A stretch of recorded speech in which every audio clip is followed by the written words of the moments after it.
Hello दोस्तों, hello बच्चों, कैसे हो आप सब। Welcome back to my channel. मैं सानू चौहान आज आपके लिए क्लास 11th का 30 मोस्ट इम्पॉर्टेंट एमसीक्यू लेकर के आया हूं, जो कि आपके मिड टर्म एग्जामिनेशन के लिए बहुत ही ज़्यादा इंपॉर्टेंट होने वाला है। तो आइए स्टार्ट करते हैं। पहला इंपॉर्टेंट जो एमसीक्यू है वो goodwill account is a personal, real, nominal और नन ऑफ दिस। तो गुडविल अकाउंट हमेशा क्या होता है बेटा जी, रियल अकाउंट।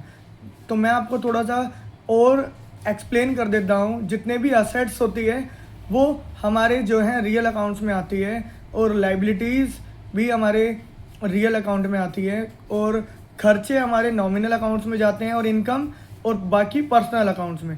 तो आइए स्टार्ट करते हैं क्वेश्चन नंबर सेकंड। तो current liabilities includes bills payable, creditor और आउटस्टैंडिंग एक्सपेंसेस। तो आपको पता ही होगा करंट लाइबिलिटीज़ तीनों ही शामिल होते हैं, तो ऑल ऑफ दीज इसका आंसर होने वाला है। तो question number third, which of the following will not be recorded in the books of account. तो इनमें से क्या बुक्स ऑफ अकाउंट्स में रिकॉर्ड नहीं होता। सेल्स ऑफ गुड्स रिकॉर्ड होता है, पेमेंट ऑफ सैलरी वो भी रिकॉर्ड की जाती है, क्वालिटी ऑफ स्टाफ। तो बेटा क्वालिटी ऑफ स्टाफ जो है वो रिकॉर्ड नहीं किया जाता, क्योंकि हम अकाउंटेंसी के अंदर जो है क्वालिटेटिव, जो भी क्वालिटेटिव क्वालिटीज़ होती हैं वो रिकॉर्ड नहीं करते स्टाफ की। हम क्वांटिटेटिव रिकॉर्ड करते हैं, न्यूमेरिक डाटा रिकॉर्ड करते हैं, ना कि क्वालिटेटिव डाटा। जैसे क्वालिटेटिव डाटा में और क्या क्या हो सकता है, ऑनेस्टी रिकॉर्ड नहीं कर सकते हम किसी की भी, डिसऑनेस्टी, सेल्फलेसनेस, तो ये सब चीज़ें हम रिकॉर्ड नहीं की जा सकती। तो इसका आंसर होने वाला है क्वालिटी ऑफ स्टाफ।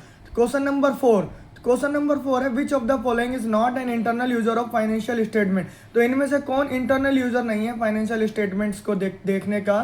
तो बोर्ड ऑफ डायरेक्टर होते हैं, वो तो मैनेजर्स भी होते हैं क्योंकि अंदर के बंदे हैं, एम्प्लॉयज़ भी अंदर का बंदा है, और लैंडर एक ऐसा व्यक्ति है जो बिजनेस के बाहर का बंदा होता है। तो लैंडर कौन होते हैं, जो हमें पैसा देते हैं। Question number 5, which of the following is a documentary evidence that record the detail of a transaction and is prepared in specific format.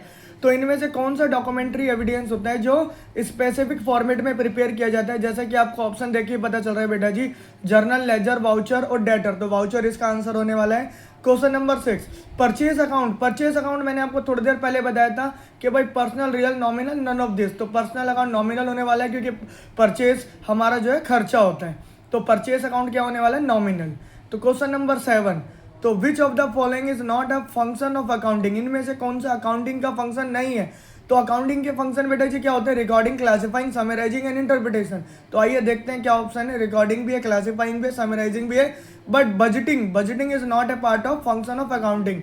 तो बजटिंग इसका ऑप्शन होने वाला है। क्वेश्चन नंबर 8, तो ध्यान देंगे, the main objective of accounting का main objective क्या होता है, maintain record, provide information to users, calculate tax और एलोकेट रिसोर्स। तो बेटा इसका आंसर होने वाला है provide information to users.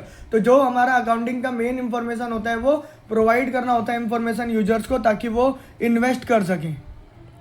Question number 9, which of the following is not an internal user of financial statement. तो फाइनेंशियल स्टेटमेंट में internal user कौन सा नहीं है, board of director, manager, employ, lender. तो लेंडर होने वाला है। क्वेश्चन नंबर 10 ध्यान देंगे, the process of analysing and interpreting financial data is called. तो कौन सा प्रोसेस है जिसमें हम फाइनेंशियल डाटा को इंटरप्रिटेट करते हैं। तो बुक कीपिंग में, समराइजिंग में, इंटरप्रिटेशन में, क्लासीफाइंग में। तो आपको दिख ही रहा होगा, इंटरप्रिटेशन में करते हैं हम। इंटरप्रिटेशन में ही डाटा को इंटरप्रिटेट किया जाता है, एनालाइज किया जाता है। Question number 11, book keeping is mainly concern with. Book keeping किससे कंसर्न होती है भाई, interpreting result, recording of transaction, making financial statement और बजटिंग। तो बजटिंग तो बिल्कुल नहीं होने वाला, फाइनेंशियल स्टेटमेंट भी नहीं होने वाला। बुक कीपिंग प्राइमरी होता है बिल्कुल रिकॉर्ड करने के लिए ट्रांजेक्शन को। तो रिकॉर्डिंग ऑफ ट्रांजेक्शन इसका आंसर होने वाला है। आइए आगे बढ़ते हैं। Question number 12, which of the following is not a long term liability. Long term liability कौन से नहीं भाई, टर्म लोन, डिवेंचर और कैपिटल तीनों लॉन्ग टर्म लाइबिलिटी होती है, बट क्रेडिटर हमारी शॉर्ट टर्म लाइबिलिटीज होती है। तो आगे बढ़ते हैं थोड़ा सा और ध्यान देंगे, कॉपीराइट, पेटेंट और trademark are example of current asset, fix asset, intangible asset, investment. अगर यहाँ पर ऑप्शन इंटेंजिबल असेट नहीं होता तो आप क्या करते बेटा जी, फिर फिक्स असेट्स। बट यहाँ इंटेंजिबल असेट्स दिया हुआ है तो हम इंटेंजिबल असेट्स के साथ जाएंगे, क्योंकि कॉपीराइट, पेटेंट और ट्रेडमार्क और गुडविल भी होना चाहिए यहाँ पर। गुडविल एक, ये सारी एक ऐसी असेट्स है जिन्हें we can't see, we can't touch, we can only feel. तो that is intangible assets. Question number 14, the debt which are to be repaid within a short period. ऐसी डेट, ऐसा पेमेंट जो मुझे short term period में ही करना होता है, उसको क्या बोला जाता है? ध्यान देंगे, current liability, fix liability, contingent liability, all of the above. तो बेटा जी शॉर्ट टर्म में पीरियड में पेमेंट करना है तो करंट लाइबिलिटी होगा, क्योंकि आप लोगों को पता है करंट लाइबिलिटी क्या होती है। Current liabilities are those liabilities which business has to pay within a year, जो बिजनेस को within a year in a short term period में पे करनी होती है। तो आइए आगे बढ़ते हैं क्वेश्चन नंबर 15 की ओर।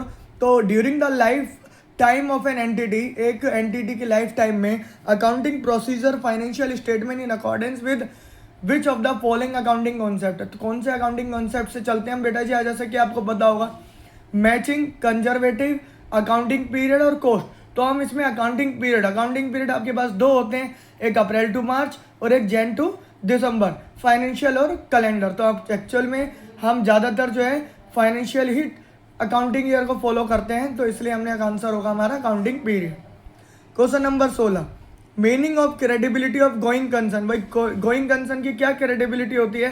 क्लोजिंग ऑफ बिजनेस तो हो ही नहीं सकता, ओपनिंग ऑफ बिजनेस भी नहीं हो सकता, कॉन्टिन्यूस ऑफ बिजनेस। तो कॉन्टिन्यूस ऑफ बिजनेस इसका सही आंसर होगा, राइट आंसर होगा, क्योंकि गोइंग कंसर्न कॉन्सेप्ट क्या बताता है कि हमारा जो बिजनेस होगा वो लॉन्ग टर्म पीरियड तक चलने वाला है। इन फोरसेबल पीरियड तक, लंबे समय तक बिजनेस करेंगे, बिजनेस बीच में बंद नहीं होगा। कोई भी इंसान इसी सोच के साथ बिजनेस को स्टार्ट करता है कि वो बिजनेस में जब तक उसको प्रॉफिट होता रहेगा और प्रॉफिट के लिए ही बिजनेस करता है और उसको फायदा होता रहेगा, तो बिजनेस कंटिन्यूस चलता रहेगा।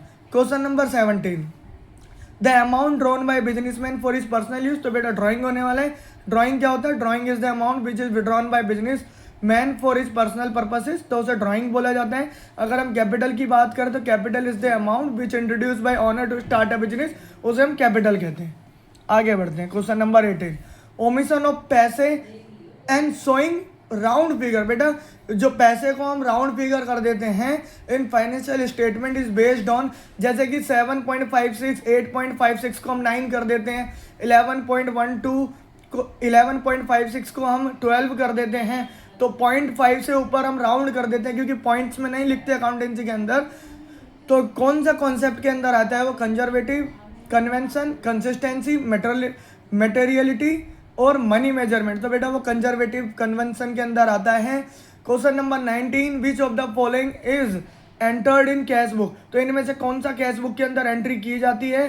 कैश ट्रांजेक्शन्स की, क्रेडिट ट्रांजेक्शन की, both cash and credit transaction and both cash and bank. तो बेटा इसका आंसर होने वाला है D, both cash and bank transactions. तो दोनों ही ट्रांजेक्शन्स हम रिकॉर्ड किए जाते हैं, सिंगल में ओनली कैश किए जाते हैं और डबल कॉलम कैश बुक के अंदर कैश और बैंक ट्रांजेक्शन रिकॉर्ड किए जाते हैं, बट क्रेडिट ट्रांजेक्शन कभी भी रिकॉर्ड नहीं किए जाते। तो question number 20, name the transaction that is recorded in both sides of cash book simultaneously. भाई दोनों तरफ एक साथ आता है ट्रांजेक्शन। कॉन्ट्रा एंट्री बिल्कुल सही आंसर है। कॉन्ट्रा एंट्री एक ऐसी एंट्री होती है जिसमें दोनों साइड हम रिकॉर्ड करते हैं। जैसे कि मैं आपको एग्जांपल दे देता हूँ, दो ही तरीके से कॉन्ट्रा एंट्री बनती है, when amount is withdrawn from business और amount is deposit in business, क्योंकि दोनों ही एंट्री में कैश और बैंक आता है। चलिए आगे बढ़ते हैं। उम्मीद है आप लोगों को समझ में आ रहा होगा। आप लोगों को अगर कोई भी डाउट हो तो आप कमेंट्स कर सकते हैं। आइए क्वेश्चन नंबर 21 लेते हैं फटाफट से। तो what are the total number of subsidiary books available to record financial transaction. तो फाइनेंशियल ट्रांजैक्शन को रिकॉर्ड करने के लिए कितनी बुक्स होती हैं? तो बेटा जी 8 होती हैं। कौन कौन सी होती है? Cash book, sales return book, purchase return book, purchase book, BR book, BR मतलब बिल्स रिसीवेबल बुक, बीपी मतलब ब्लड प्रेशर नहीं, बिल्स पेबल बुक, ठीक है, जर्नल प्रॉपर। तो ये 8 बुक्स है जो हम जर्नल करते हैं, जिनका हम रिकॉर्ड किया जाता है ट्रांजैक्शन, जिन बुक्स के अंदर जो मेन बुक्स होती है अकाउंटेंसी के अंदर। तो इम्पॉर्टेंट है, वेरी वेरी ध्यान रखना, 8 होती हैं। क्वेश्चन नंबर 22 ध्यान देंगे, which account will be debited in case of wages are paid for installation of machinery.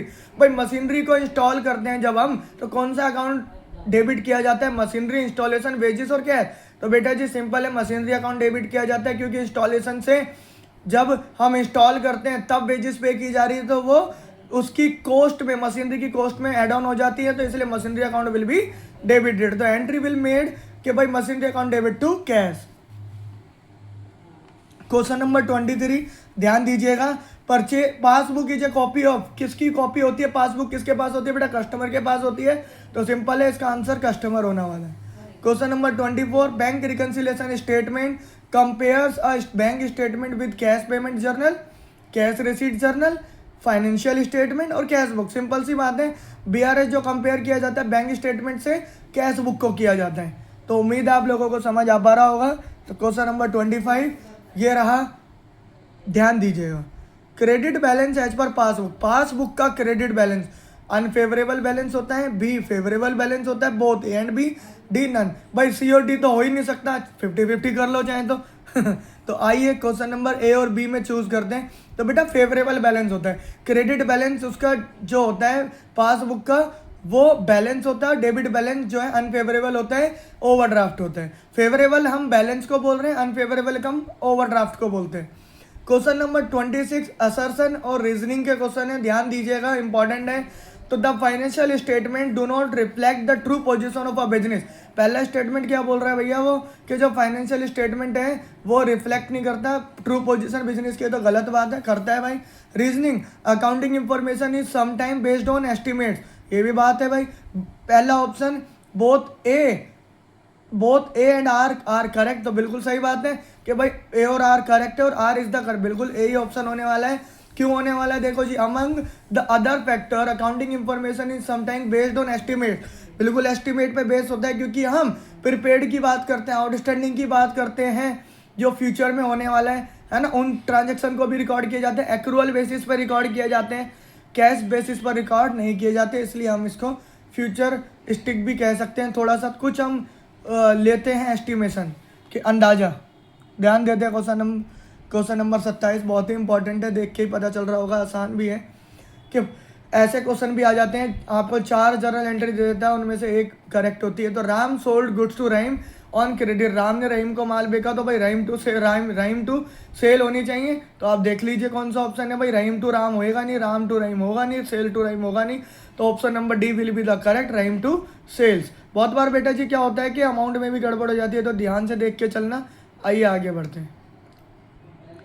Question number 28, choose one of the correct alternative given below. Assertion purchase account is credit when the proprietor withdrawal goods from the business for his personal use. जब भाई purchase account कब credit होता है, जब goods drawing की जाती है।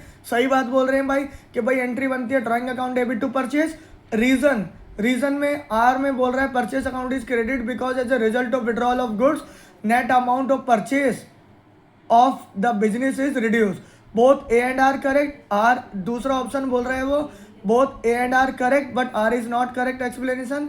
सी बोल रहा है A is correct R is wrong, बिल्कुल ऑप्शन नंबर सी के साथ जाएंगे हम लोग कि भाई ए तो करेक्ट है बट आर गलत है।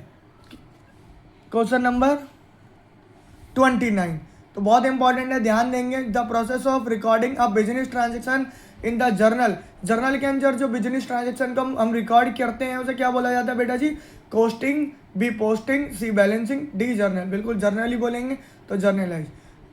लास्ट क्वेश्चन है क्वेश्चन नंबर 30, बहुत इंपॉर्टेंट है, ध्यान देंगे कि भाई ड्राइंग फॉल्स अंडर अकाउंट, कौन से अकाउंट में आती है ड्राइंग, पर्सनल, रियल, नॉमिनल और नन ऑफ द अबव। तो बेटा जी ड्राइंग बहुत सारे बच्चे क्या कर देते हैं, नॉमिनल कर देते हैं, वो गलत है। ड्राइंग आती है पर्सनल में, क्योंकि कोई व्यक्ति ही ड्राइंग करेगा। समझ आ पा रही है आपको बात? ठीक है जी, तो उम्मीद है आप लोगों को समझ में आया होगा। तो हमारे चैनल को सब्सक्राइब कीजिए और हमारे चैनल को फॉरवर्ड भी कीजिए, सब्सक्राइब कीजिए। तब तक के लिए ध्यान दीजिए और अपना पढ़ते रहिए एंड डोंट ट्रबल योर माता पिता। जय हिंद, जय भारत।